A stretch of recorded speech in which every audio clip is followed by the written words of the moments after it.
श्रीमद् भगवत गीता साक्षात भगवान की दिव्य वाणी है। इसकी महिमा अपार है, अपरिमित है। उसका यथार्थ में वर्णन कोई नहीं कर सकता।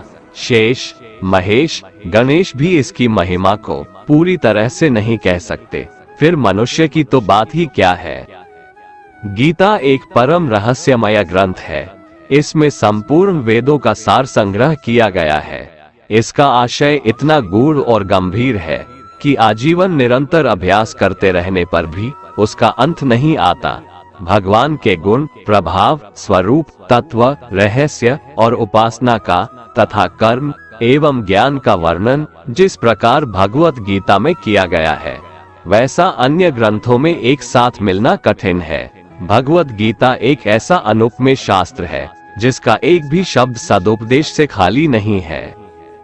गीता सर्वशास्त्रमयी है। इसे सारे शास्त्रों का खजाना कहा जाता है। गीता का भली भांति ज्ञान हो जाने पर सभी शास्त्रों का तात्विक ज्ञान अपने आप हो जाता है। गीता को हम भगवान से भी बढ़कर कहें तो कोई अत्युक्ति नहीं होगी। भगवान ने स्वयं कहा है, मैं गीता के आश्रय में रहता हूँ। गीता मेरा श्रेष्ठ घर है। गीता के ज्ञान का सहारा लेकर ही मैं तीनों लोकों का पालन करता हूँ। इसके सिवा गीता में ही भगवान अपने मुक्त कंठ से यह घोषणा करते हैं कि जो कोई मनुष्य मेरी इस गीता रूप आज्ञा का पालन करेगा वह निसंदेह मुक्त हो जाएगा। यही नहीं, भगवान कहते हैं कि जो कोई इसका अध्ययन भी करेगा उसके द्वारा मैं ज्ञान यज्ञ से पूजित होऊंगा।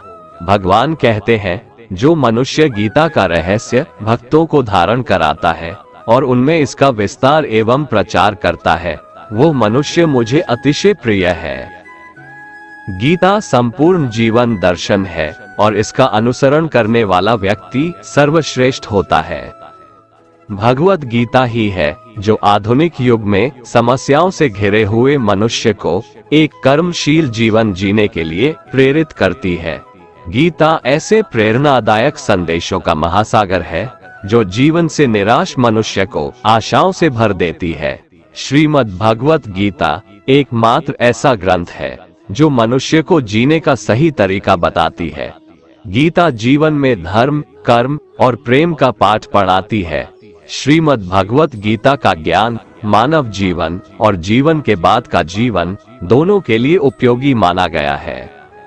भगवत गीता में कुल 18 अध्याय है और 700 श्लोक है, जिसे सभी के लिए पढ़ पाना थोड़ा मुश्किल है।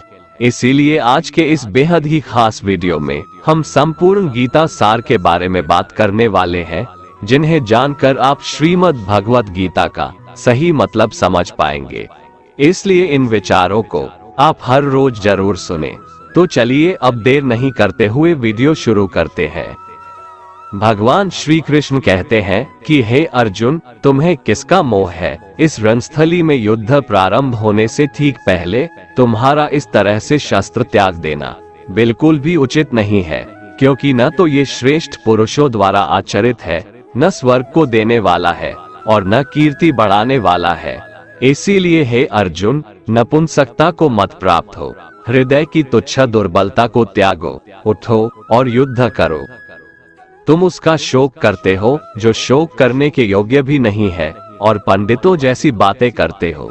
ज्ञानी व्यक्ति ना तो मरने वाले का शोक करते हैं और ना ही उनका शोक करते हैं जो अभी जिंदा है, क्योंकि वो जानते हैं जो मर गया वो फिर से जन्म लेगा और जो जिंदा है वो एक दिन जरूर मरेगा।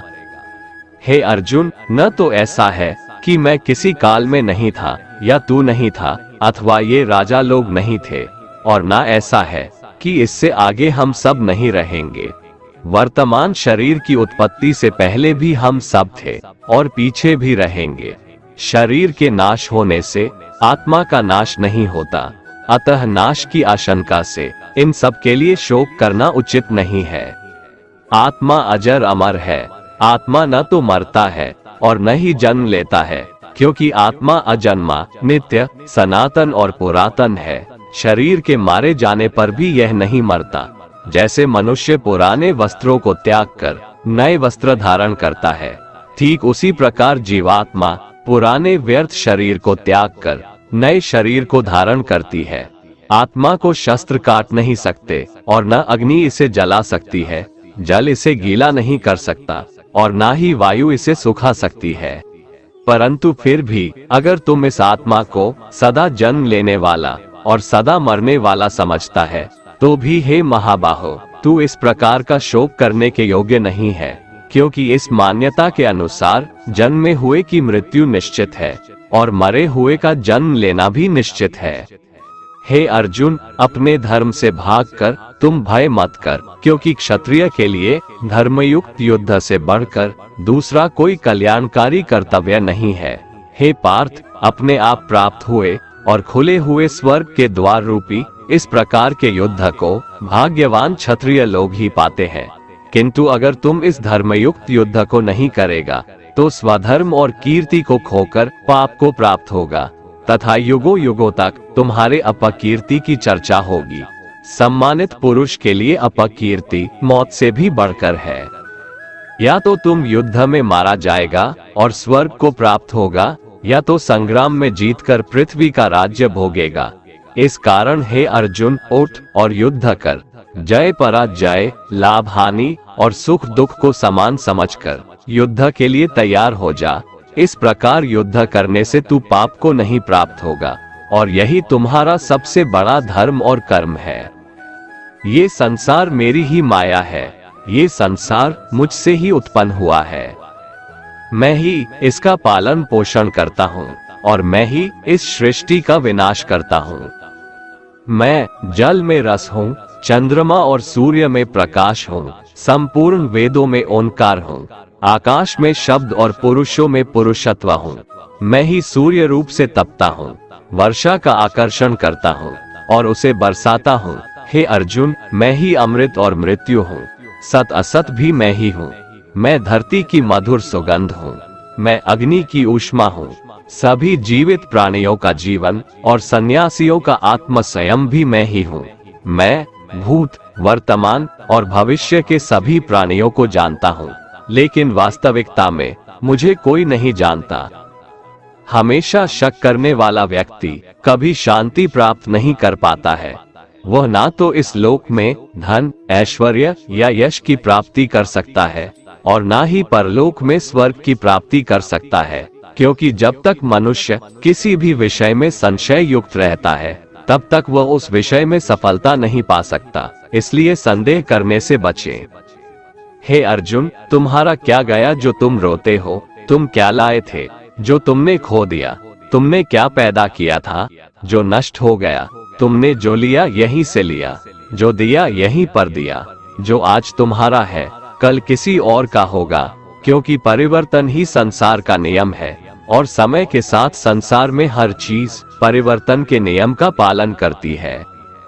भगवान श्री कृष्ण कहते हैं, कर्मयोग ही वह योग है जिसके माध्यम से हम अपनी जीवात्मा से जुड़ पाते हैं। कर्मयोग हमारे आत्मज्ञान को जागृत करता है। इसके बाद हम न केवल अपने वर्तमान जीवन के उद्देश्यों को, बल्कि जीवन के बाद की अपनी गति का पूर्वाभास प्राप्त कर सकते हैं। इस योग में कर्म के द्वारा ईश्वर की प्राप्ति की जाती है। श्रीमद् भगवद गीता में कर्मयोग को सर्वश्रेष्ठ माना गया है। गृहस्थ और कर्मठ व्यक्ति के लिए ये योग अधिक उपयुक्त है। कर्म योग सिखाता है कि कर्म के लिए कर्म करो, आसक्ति रहित होकर कर्म करो। कर्मयोगी इसीलिए कर्म करता है कि कर्म करना उसे अच्छा लगता है और इसके परे उसका कोई हेतु नहीं है। कर्मयोगी कर्म का त्याग नहीं करता, वह केवल कर्मफल का त्याग करता है और कर्मजनित दुखों से मुक्त हो जाता है। उसकी स्थिति इस संसार में एक दाता के समान है और वह कुछ पाने की कभी चिंता नहीं करता। वह जानता है कि वह दे रहा है और बदले में कुछ मांगता नहीं, और इसीलिए वह दुख के चंगुल में नहीं पड़ता।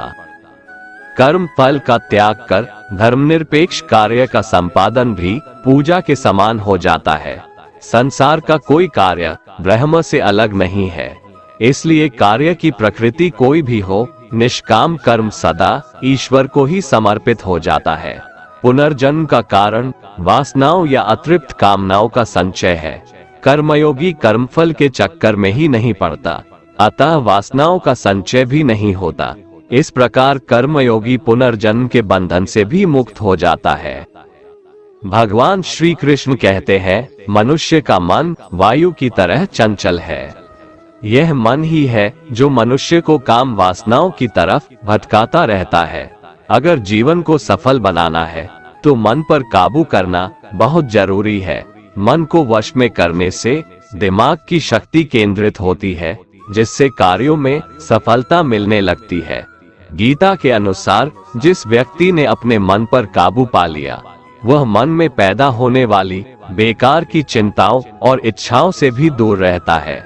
साथ ही व्यक्ति अपने लक्ष्य को भी आसानी से प्राप्त कर लेता है। अगर मन को वश में नहीं करोगे तो वह तुम्हारा सबसे बड़ा शत्रु बन जाएगा। भगवान कहते हैं, जो मनुष्य सुख और दुख में शांत रहता है, जिसके राग, भय और क्रोध नष्ट हो गए हैं, जो मनुष्य शुभ और अशुभ वस्तु को पाकर न प्रसन्न होता है और न द्वेष करता है, जिन्होंने अपनी इंद्रियों को वश में कर लिया है, वो स्थिर बुद्धि मनुष्य मुनि के समान है। ऐसा मनुष्य स्थिर चित्त और इंद्रियों को वश में करके ज्ञान द्वारा परमात्मा को प्राप्त करके हमेशा संतुष्ट रहता है। क्रोध मनुष्य को नरक की ओर ले जाने वाला द्वार है। क्रोध करने से व्यक्ति का मन अशांत हो जाता है और उसकी स्मरण शक्ति भ्रमित हो जाती है। स्मृति में विभ्रम होने से उसकी बुद्धि नष्ट हो जाती है और फिर व्यक्ति का पतन हो जाता है। भगवान श्री कृष्ण कहते हैं, मनुष्य को क्रोध करने से बचना चाहिए। कितना भी गुस्सा आए, स्वयं को शांत रखने का प्रयास करें। श्री भगवान कहते हैं, जिस प्रकार समुद्र की स्थिति अचल है, भारी से भारी आंधी तूफान आने पर या अनेक नदियों के जल प्रवाह उसमें प्रविष्ट होने पर भी वो अपनी स्थिति से विचलित नहीं होता, मर्यादा का त्याग नहीं करता, उसी प्रकार परमात्मा के स्वरूप में स्थित योगी की स्थिति भी सर्वथा अचल होती है। बड़े से बड़े सांसारिक सुख दुखों का संयोग वियोग होने पर भी उसकी स्थिति में जरा भी अंतर नहीं पड़ता। वह योगी परमात्मा में नित्य, निरंतर, अटल और एकरस स्थित रहता है। जो मनुष्य संपूर्ण कामनाओं को त्याग कर ममता रहित, अहंकार रहित और स्पृहा रहित होकर विचरण करता है, वही मनुष्य शांति को प्राप्त कर पाता है। जिस प्रकार प्रकाश की ज्योति अंधेरे में चमकती है, ठीक उसी प्रकार सत्य भी चमकता है। इसलिए व्यक्ति को सदैव सत्य के मार्ग पर चलना चाहिए। सत्य कभी दावा नहीं करता है कि मैं सत्य हूँ, लेकिन झूठ हमेशा दावा करता है कि सिर्फ मैं ही सत्य हूँ। इस संपूर्ण संसार में कोई भी व्यक्ति महान नहीं जन्मा होता है, बल्कि उसके कर्म उसे महान बनाते हैं। सही कर्म वह नहीं है जिसके परिणाम हमेशा सही हो, अपितु सही कर्म वह है जिसका उद्देश्य कभी गलत ना हो। श्रेष्ठ पुरुष जैसा आचरण करता है, अन्य पुरुष भी वैसा ही आचरण करते हैं। वो जो कुछ प्रमाण देता है, समस्त मनुष्य समुदाय उसी के पद चिन्हों पर अपने रास्ते चुनता है। इसलिए सज्जन व्यक्तियों को सदैव अच्छा व्यवहार करना चाहिए। जो मनुष्य ईश्वर में श्रद्धा नहीं रखते, वो अज्ञानी मनुष्य जीवन में कभी भी सुख, शांति और सफलता को प्राप्त नहीं कर पाते। ऐसे मनुष्य की बुद्धि विपरीत हो जाती है। वे लौकिक और पारलौकिक सब प्रकार के सुख साधनों को विपरीत ही समझने लगते हैं। इसी कारण वे विपरीत आचरणों में प्रवृत्त हो जाते हैं। इसके फलस्वरूप उनका इस लोक में और परलोक में पतन हो जाता है। वे अपनी वर्तमान स्थिति से भी भ्रष्ट हो जाते हैं और मरने के बाद उनको अपने कर्मों का फल भोगने के लिए सूकर, कुकर आदि नीच योनियों में जन्म लेना पड़ता है या घोर नरक में पड़कर भयानक यातनाएं भोगनी पड़ती है। भगवान श्री कृष्ण कहते हैं, जो मनुष्य अपने कर्तव्यों का पालन करते हुए विपरीत परिस्थितियों में भी अपने धर्म के मार्ग पर अडिग रहता है और उसके कारण अगर उसकी मृत्यु भी हो जाती है, तो वह मृत्यु भी उसके लिए परम कल्याणकारक बन जाता है और उस मनुष्य को स्वर्ग की प्राप्ति होती है। हे अर्जुन, मेरे और तुम्हारे बहुत से जन्म हो चुके हैं। उन सबको तू नहीं जानता, किंतु मैं जानता हूँ। मैं अजन्मा और अविनाशी हूँ। मैं समस्त प्राणियों का ईश्वर होते हुए भी अपनी प्रकृति को अधीन करके अपनी योग माया से प्रकट होता रहता हूँ। जब जब इस धरती पर धर्म की हानि और अधर्म की वृद्धि होती है, तब तब अधर्म का विनाश और धर्म की पुनर्स्थापना हेतु मैं अपने एक नए रूप को रचता हूँ और लोगों के सम्मुख प्रकट होता रहता हूँ। मनुष्य मेरी जिस भी रूप की पूजा करते हैं, मैं भी उनको उनकी भावना के अनुसार उसी रूप में दर्शन देता हूँ। मनुष्य जिस जिस भाव से मेरी उपासना करते हैं, मैं उनके उस भाव का ही अनुसरण करता हूँ। जो मेरा चिंतन करता है, उसका मैं चिंतन करता हूँ। जो मेरे लिए व्याकुल होता है, उसके लिए मैं भी व्याकुल हो जाता हूँ। जो मुझे अपना सर्वस्व अर्पण कर देता है, मैं भी उसे अपना सर्वस्व अर्पण कर देता हूँ। इस मनुष्य लोक में सांसारिक भोग के लिए लोग इंद्र आदि देवताओं की उपासना करते हैं, क्योंकि देवताओं का पूजन करने वालों को उनके उपासना का फल तुरंत मिल जाता है। लेकिन मैं ऐसा नहीं करता हूँ। मेरे भक्त यदि सकाम भाव से भी मेरा भजन करते हैं, तो भी मैं उनकी उसी कामना को पूर्ण करता हूँ, जिसकी पूर्ति से उनका विषयों से वैराग्य होकर मुझ में प्रेम और विश्वास बढ़ता है।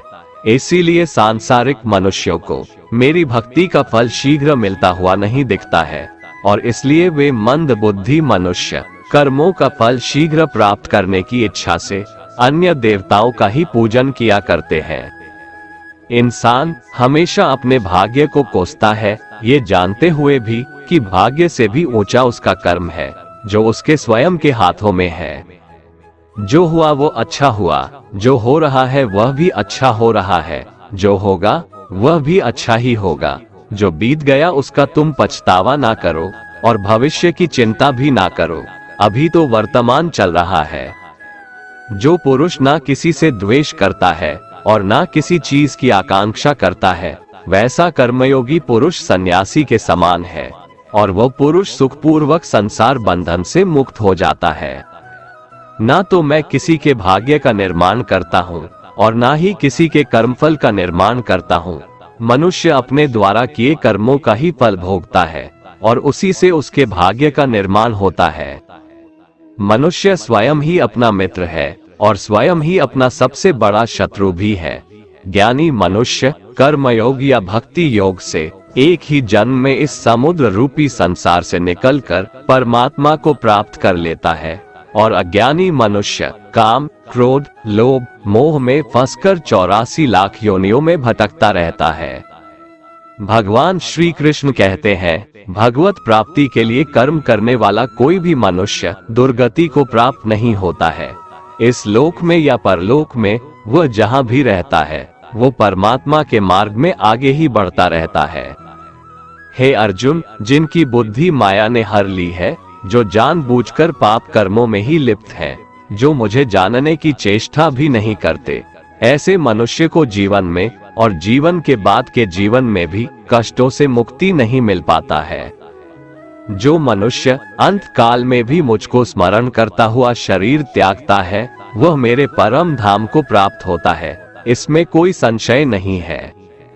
देवताओं को पूजने वाले देवताओं को प्राप्त होते हैं, पितरों को पूजने वाले पितरों को प्राप्त होते हैं, भूतों को पूजने वाले भूतों को प्राप्त होते हैं, और मेरा पूजन करने वाले भक्त मुझको ही प्राप्त होते हैं। इसलिए मेरे भक्तों का पुनर्जन्म नहीं होता।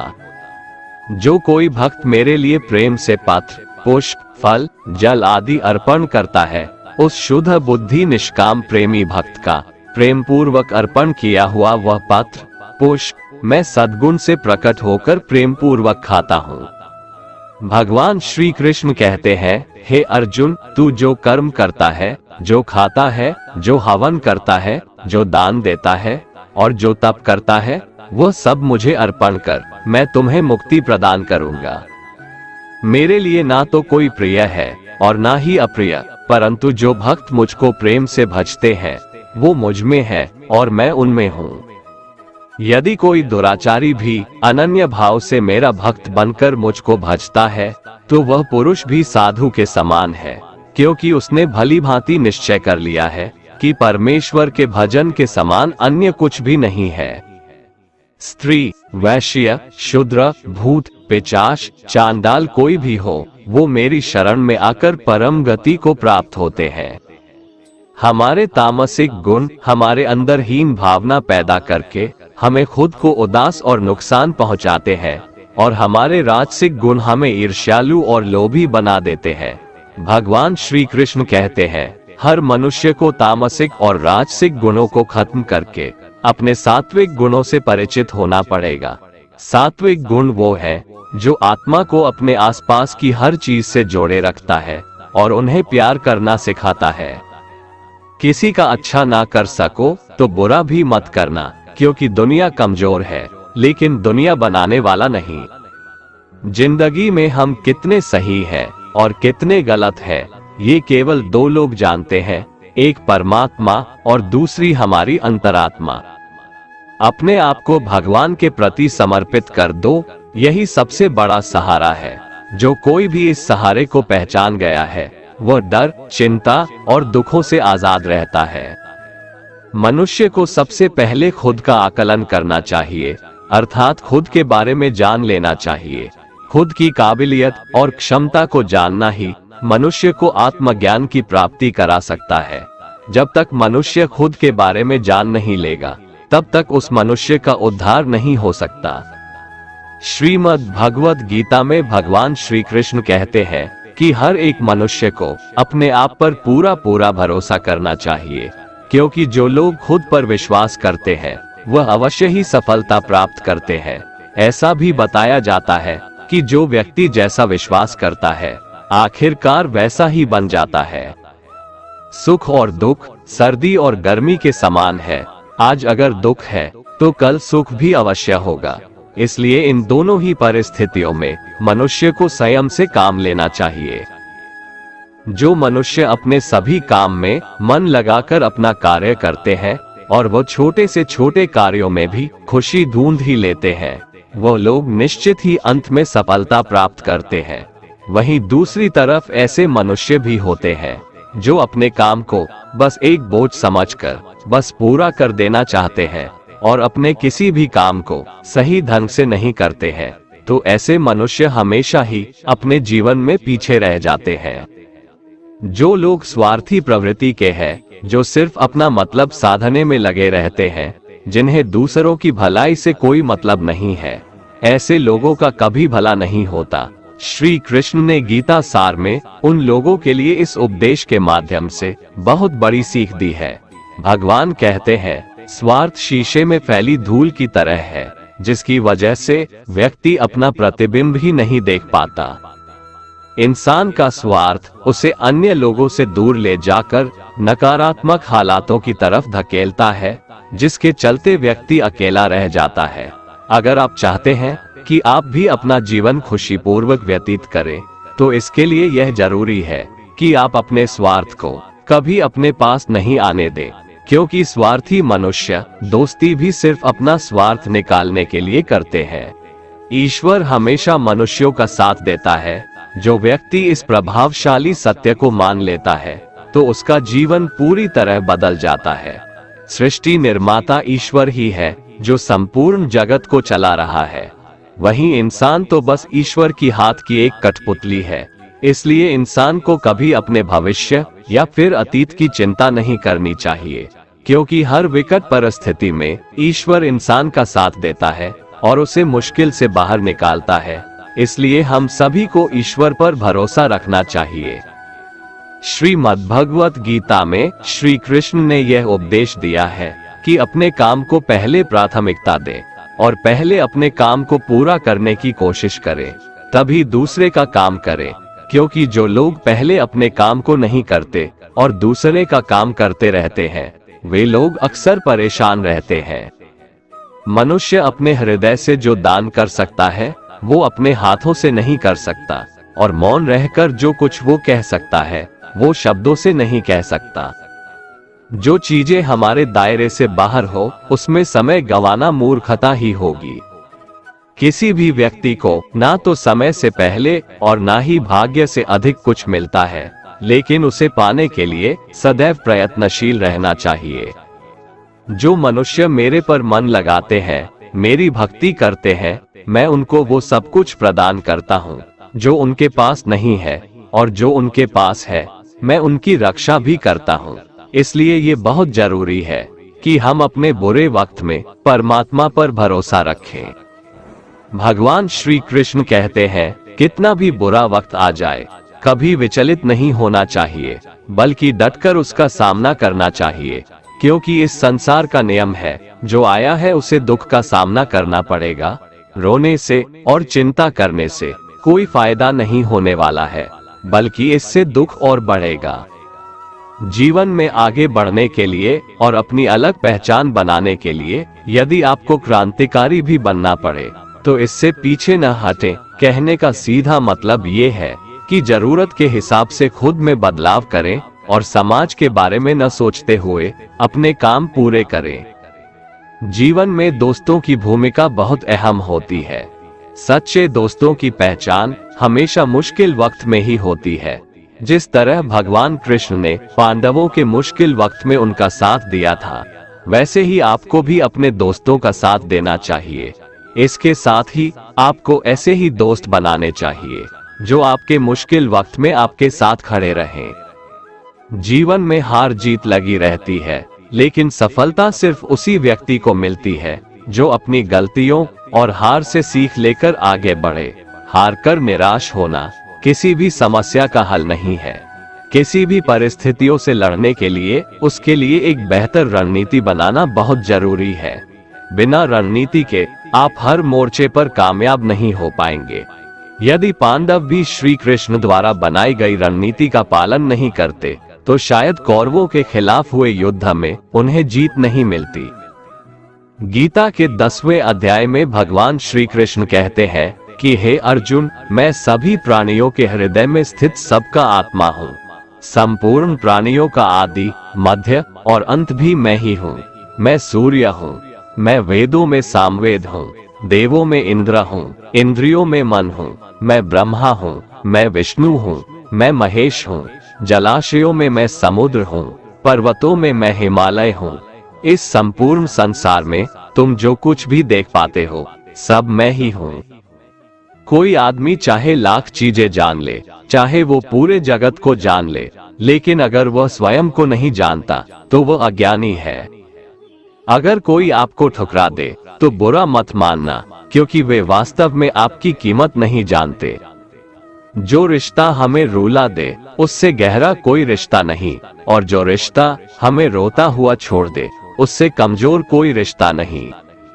हमेशा शांत रहें, इससे आपके जीवन में खुद को बहुत मजबूत पाएंगे, क्योंकि लोहा ठंडा होने पर ही मजबूत होता है, पर गर्म होने पर तो उसे किसी भी आकार में ढाला जा सकता है।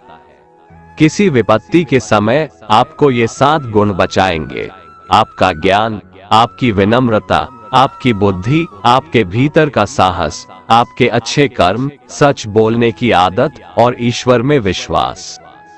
आत्मा हमेशा जानती है कि सही क्या है और गलत क्या है, लेकिन मनुष्य के सामने चुनौती तो मन को समझने की होती है। मुश्किल समय में व्यक्ति अकेला हो जाता है, लेकिन मुश्किलों की वजह से वही व्यक्ति मजबूत हो जाता है। जो आपको सम्मान दे उसी को सम्मान दीजिए। हैसियत देखकर सर झुकाना कायरता का लक्षण है। हे अर्जुन, जो न कभी हर्षित होता है, ना किसी से द्वेष करता है, ना शोक करता है, ना कामना करता है, जो शुभ और अशुभ संपूर्ण कर्मों का त्यागी है, वह ज्ञानी मनुष्य मुझको अति प्रिय है। मुझे पाने के 3 तरीके हैं: ध्यान योग, ज्ञान योग और कर्म योग, और इन सब में कर्म योग सबसे प्रधान है। किसी पर विश्वास करना हो तो उनकी बातों पर नहीं, उनकी हरकतों पर ध्यान दो। गुस्से के वक्त थोड़ा रुक जाने से और गलती के वक्त थोड़ा झुक जाने से जिंदगी और भी आसान हो जाती है। भगवान श्री कृष्ण कहते हैं, जो मनुष्य मुझे जान लेता है वह जन्म मरण के बंधनों से मुक्त हो जाता है। जो मनुष्य भगवद गीता को पढ़कर उस पर अमल करता है, उसके सारे दुष्कर्मों का प्रभाव समाप्त हो जाता है। जो भाग्य में है वो भाग कर आएगा, और जो भाग्य में नहीं है वो आकर भी भाग जाएगा। जैसे हवा के झोंके नाव को भटका देते हैं, वैसे ही मनुष्य की इच्छाएं बुद्धि को भटका देती है। एक समझदार व्यक्ति वही है जो दूसरों को देखकर उनकी विशेषताओं से सीखता है, उनसे तुलना और ईर्ष्या नहीं करता। शस्त्र केवल शरीर को घायल कर देते हैं, किंतु शब्द आत्मा को भी घायल कर देते हैं। जो मनुष्य अपने को परमात्मा से अलग नहीं समझता है और ना ही इस शरीर से अपना कोई संबंध मानता है, वह सदा के लिए जन्म मरण से मुक्ति पा लेता है।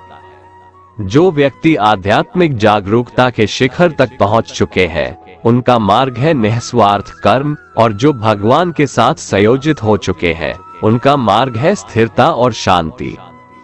मानव कल्याण ही भगवत गीता का प्रमुख उद्देश्य है, इसलिए मनुष्य को अपने कर्तव्यों का पालन करते समय मानव कल्याण को प्राथमिकता देना चाहिए।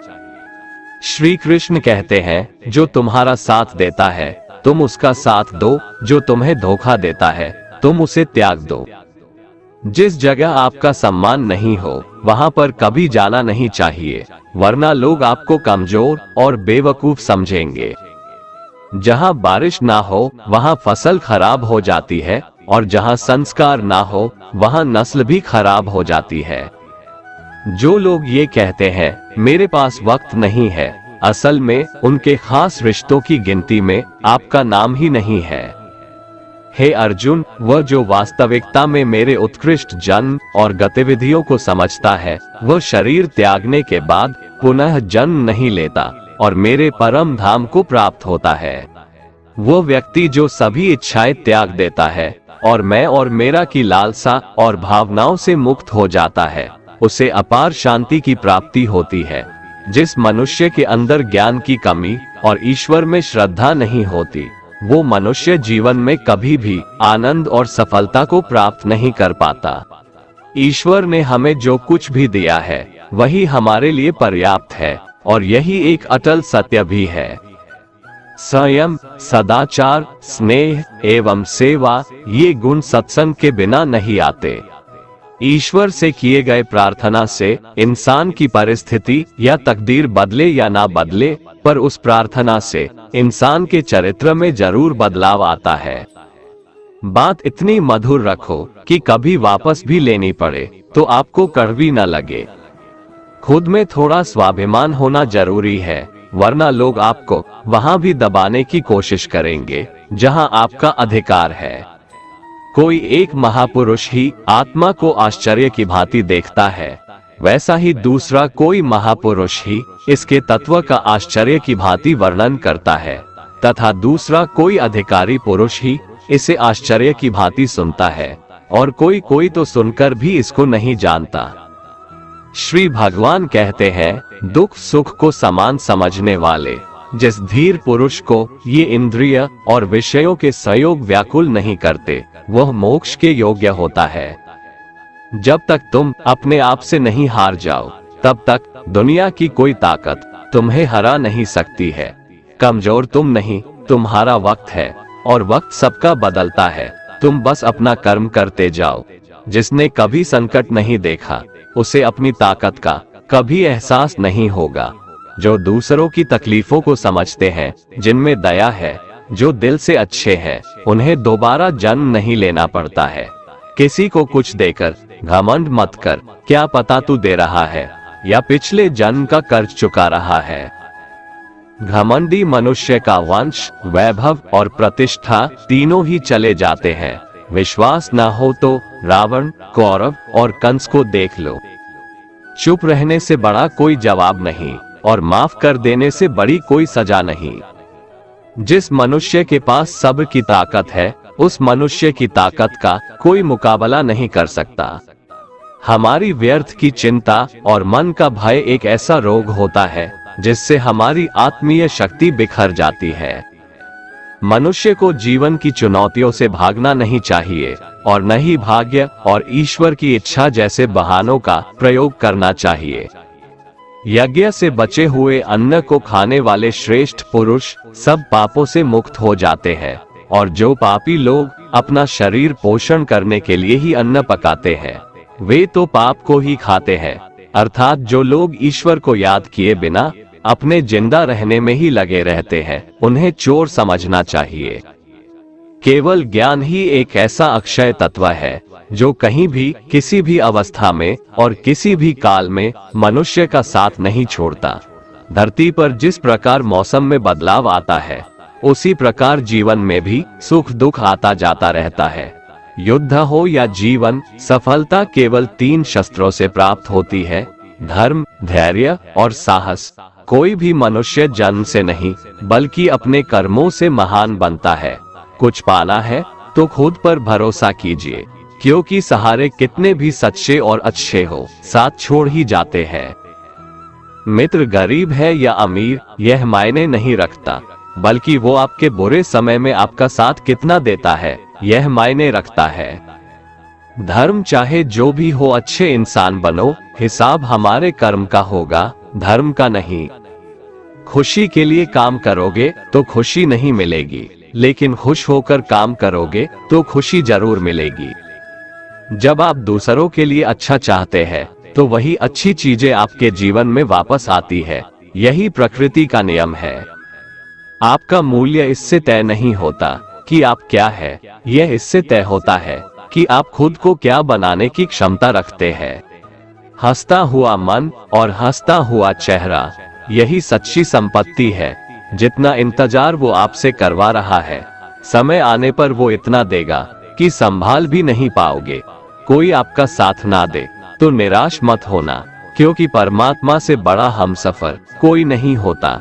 खुशी आजादी पर निर्भर होती है, और आजादी इस बात पर निर्भर होती है कि आप कितने साहसी है। विश्वास के बगैर इस दुनिया में कोई भी रिश्ता ज्यादा देर तक कायम नहीं रह सकता। यदि किसी भूल के कारण कल का दिन दुख में बीता, तो उसे याद कर आज का दिन व्यर्थ ना करे। बहुत से ऐसे लोग हैं जो कर्म करते हुए ही परम सिद्धि को प्राप्त हुए थे।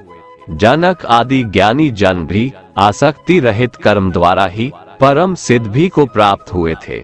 इसलिए मनुष्य को हमेशा अच्छे कर्म करने चाहिए और फल की अभिलाषा से दूर रहना चाहिए।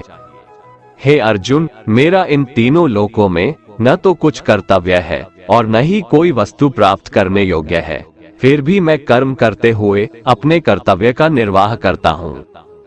श्री भगवान कहते हैं, हे पार्थ, यदि मैं कर्मों को करने में सावधानी ना बरतूं तो बड़ा अनर्थ हो जाएगा, क्योंकि मनुष्य सब प्रकार से मेरे ही मार्ग का अनुसरण करते हैं। इस दुनिया में हारे हुए इंसान की, तकलीफ में पड़े हुए इंसान की कोई मदद नहीं करता, और अगर कोई इंसान थोड़ा सा सफल हो जाए तो उससे कोई खुश नहीं होता। इसलिए अपना दुख किसी को बताओ मत और अपनी खुशी किसी के आगे जताओ मत। मनुष्य का आहार हमेशा सात्विक और संतुलित होना चाहिए। जिस इंसान को ये समझ नहीं कि क्या खाना चाहिए, कितना खाना चाहिए, कहाँ खाना चाहिए और कैसे खाना चाहिए, वो परमात्मा को कभी नहीं पा सकता। जो मंदबुद्धि मनुष्य सिर्फ दिखावे के लिए कहता है कि उसने समस्त इंद्रियों को वश में कर लिया है, परंतु वह मन ही मन उन इंद्रियों के विषयों का चिंतन करता रहता है, वो मनुष्य मिथ्याचारी अर्थात दंभी कहा जाता है। जो पुरुष परंपरा से नहीं चलता, सृष्टि चक्र के नियमों का पालन नहीं करता, अर्थात अपने कर्तव्य का पालन नहीं करता, वह इंद्रियों के द्वारा भोगों को भोगने वाला पापी पुरुष व्यर्थ ही जीता है। परंतु जो मनुष्य आत्मा में ही रमण करने वाला और आत्मा में ही तृप्त तथा आत्मा में ही संतुष्ट हो, उसके लिए कोई कर्तव्य नहीं है। आत्मा का मतलब यहाँ सबसे बड़ा सच है, और जो सत्य को समझता है, सत्य में ही खुश होकर सत्य में ही रहता है, उसके लिए कोई कर्तव्य नहीं है। लेकिन ऐसा कोई लाखों करोड़ों में एक होता है। उस महापुरुष का इस विश्व में न तो कर्म करने से कोई प्रयोजन रहता है और न कर्मों के न करने से ही कोई प्रयोजन रहता है, तथा संपूर्ण प्राणियों में भी इसका स्वार्थ से कोई संबंध नहीं रहता। कहने का सीधा मतलब है, जिसे परमात्मा मिल चुका है वह कोई और दूसरा कर्म क्यों करे। जो ज्ञानी है, जिन्हें ईश्वर की सच्चाई मालूम हो चुकी है, उनकी ये जिम्मेदारी बन चुकी है कि उनके काम करने के तरीके से कहीं किसी और के मन में काम करने के प्रति अश्रद्धा या अपमान ना पैदा हो जाए। इसलिए उन ज्ञानी जनों के लिए ये जरूरी है कि वो ऐसा उदाहरण सामने रखें जिससे हर कोई अपना कर्म, अपना कर्तव्य करने के लिए प्रेरित हो। तामसिक गुण वाले व्यक्ति आलस्य या नींद इसी प्रकार के कर्म करते हैं। राजसिक गुण वाले बात बात पर शौर्य या बहादुरी दिखाने का काम करते हैं, लेकिन ज्ञानी मनुष्य जानते हैं उसके गुण ही उससे कर्म करवा रहे हैं, और जो ज्ञानी नहीं होते वो समझते हैं कि सब कुछ वही कर रहे हैं।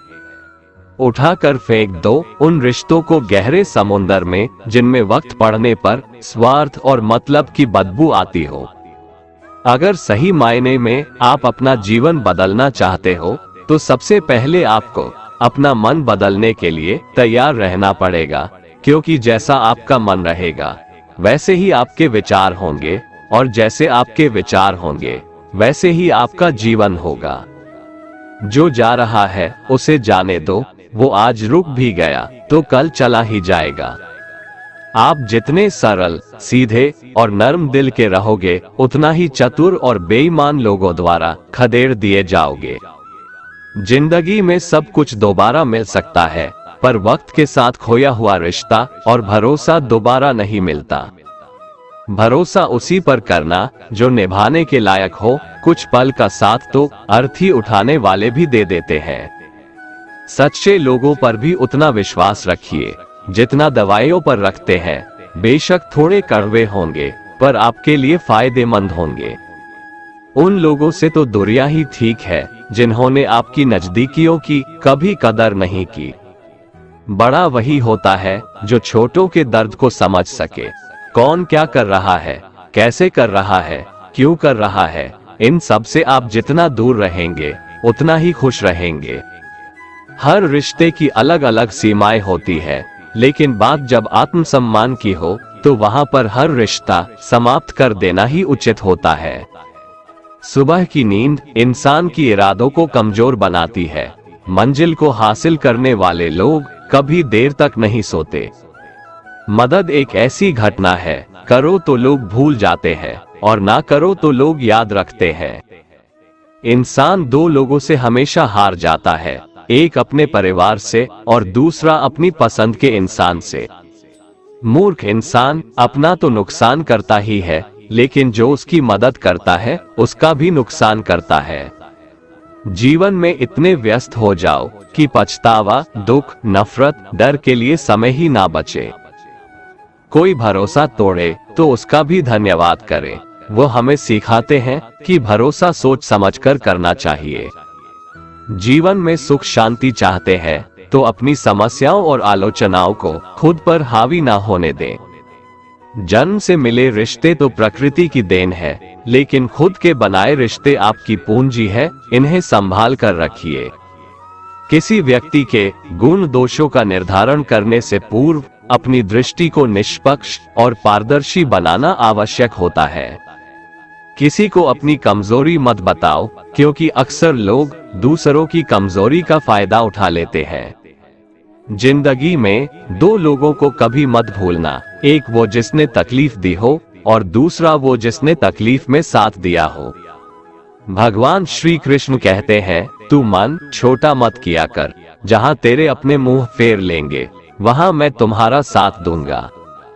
तू किसी के आगे इतना भी मत झुक कि वो तुम्हें गिरा हुआ समझने लग जाए। लोग तुम्हारी कदर तभी करेंगे जब तुम उन्हें उन्हीं की तरह नजरअंदाज करना सीख जाओगे। दीपक का जीवन इसलिए वंदनीय नहीं है कि वह जलता है, बल्कि इसलिए वंदनीय है कि वह दूसरों के लिए जलता है, दूसरों से नहीं जलता। कामयाबी और नाकामयाबी दोनों जिंदगी के हिस्से हैं, दोनों ही स्थायी नहीं है। जिंदगी की आधी शिकायतें यूं ही दूर हो जाएगी अगर लोग एक दूसरे के बारे में बोलने की जगह एक दूसरे से बोलना सीख जाएंगे। विश्वास किसी पर इतना करो कि वो तुम्हारे साथ छल करते समय खुद को दोषी समझे, और प्रेम किसी से इतना करो कि उसके मन में सदैव तुम्हें खोने का डर बना रहे। चार वेदों का अर्थ नहीं भी जानो तो कोई बात नहीं, लेकिन समझदारी, जवाबदारी, वफादारी और ईमानदारी, इन चार शब्दों का मर्म जान लो तो भी जीवन सार्थक हो जाएगा। कान्हा कहते हैं, मैं ना तो तुम्हारी महंगी भेंट से प्रसन्न होता हूँ और ना ही दिखावटी दान दीक्षा से। अगर मेरे मन को जीतना है तो मुझे प्रेम से पुकारो, मैं हाजिर हो जाऊंगा। अवास्तविक चीजों को लेकर मन में कभी डर पैदा मत होने दो। वो वास्तविक नहीं है, वह ना तो कभी था और ना कभी होगा। इसके विपरीत जो वास्तविक है वह हमेशा से था और उसे ना तो बदला जा सकता है, ना कभी नष्ट किया जा सकता है। जो मनुष्य किसी अच्छे काम में लगा हुआ होता है, आने वाले समय में उसका अंत कभी बुरा नहीं होता है। मनुष्य को निडर, शुद्ध और आध्यात्मिक बनना चाहिए। जीवन का आनंद लो, उदार दिल से बातें करो, किसी पर क्रोध मत करो, किसी का अहित मत सोचो, सभी के साथ सद्भाव के साथ पेश आओ। कर्म का नियम कहता है कि प्रत्येक घटना का एक कारण और प्रभाव होता है। समान रूप से किए गए कार्य के परिणाम अलग अलग हो सकते हैं। ये केवल इस बात पर निर्भर करता है कि वो कर्म करता किस प्रकार है। जिस प्रकार आग एक लकड़ी को जलाकर राख कर देती है, उसी प्रकार आत्मा ज्ञान आपके अंदर चलने वाले सभी द्वैत कार्यों को भस्म कर आपको आंतरिक शांति प्रदान करता है। भगवान पर विश्वास उस बच्चे की तरह करो जिसे हवा में उछालो तो वह हंसता है। वह डरता नहीं है क्योंकि वह जानता है कि आप उसे गिरने नहीं दोगे। दुनिया में हमारे सामने चाहे जो परिस्थिति आ जाए, एक काम करना, अपने जीवन को ऊपर वाले को सौंप देना। इस मनुष्य लोक में कर्मों के फल को चाहने वाले लोग देवताओं का पूजन किया करते हैं, क्योंकि उनको कर्मों से उत्पन्न होने वाली सिद्धि शीघ्र मिल जाती है। ब्राह्मण, क्षत्रिय, वैश्य और शूद्र, इन चार वर्णों का समूह गुण और कर्मों के अनुसार मेरे द्वारा रचा गया है। इस प्रकार उस सृष्टि रचनादि कर्म का कर्ता होने पर भी मुझ अविनाशी परमेश्वर को तू वास्तव में अकर्ता ही जान। कर्मों के फल में मेरी स्पृहा नहीं है, इसलिए मुझे कर्म लिप्त नहीं करते। यहाँ श्री भगवान के कहने का भाव है कि कर्म करो, लेकिन फल की इच्छा से नहीं, बस अपना कर्म करते जाओ और आगे बढ़ते जाओ। पूर्व काल में पूर्वजों ने भी इस प्रकार मेरे बताए अनुसार ही कर्म किए हैं और मोक्ष को प्राप्त हुए हैं। इसलिए अगर तू भी मोक्ष को पाना चाहता है तो पूर्वजों द्वारा सदा से किए जाने वाले कर्मों को ही कर। जिसकी आसक्ति सर्वथा नष्ट हो गई है, जो अपने देह पर अभिमान नहीं करता और जो ममता से रहित हो गया है, जिसका चित्त निरंतर परमात्मा के ज्ञान में स्थित रहता है, वैसा कर्मयोगी अपना कर्म यज्ञ की तरह करता है और मोक्ष को प्राप्त होता है। जो अपना सब कुछ परमात्मा को अर्पित कर देता है, जिसके लिए परमात्मा ही सब कुछ है, जो अपने हर कर्म में परमात्मा को देखता है और हर कर्म परमात्मा के लिए करता है, वैसा कर्मयोगी मोक्ष का अधिकारी होता है। जो मनुष्य मुझसे परम प्रेम करके इस परम रहस्य युक्त गीता शास्त्र को मेरे भक्तों में कहेगा, वह मुझको ही प्राप्त होगा, इसमें कोई संदेह नहीं है। उससे बढ़कर मेरा प्रिय कार्य करने वाला मनुष्यों में कोई भी नहीं है, तथा पृथ्वी भर में उससे बढ़कर मेरा प्रिय दूसरा कोई भविष्य में होगा भी नहीं। जो मनुष्य श्रद्धायुक्त दोषों से रहित होकर इस गीता शास्त्र का श्रवण भी करेगा, वह भी सभी पापों से मुक्त होकर मेरे परम धाम को प्राप्त होगा। दोस्तों, अगर आपको हमारा ये वीडियो पसंद आया तो कमेंट में जय श्री राधे कृष्ण लिखें और ऐसे ही प्रेरणादायक वीडियो देखने के लिए हमारे चैनल को सब्सक्राइब कर लें। जय श्री राधे कृष्ण।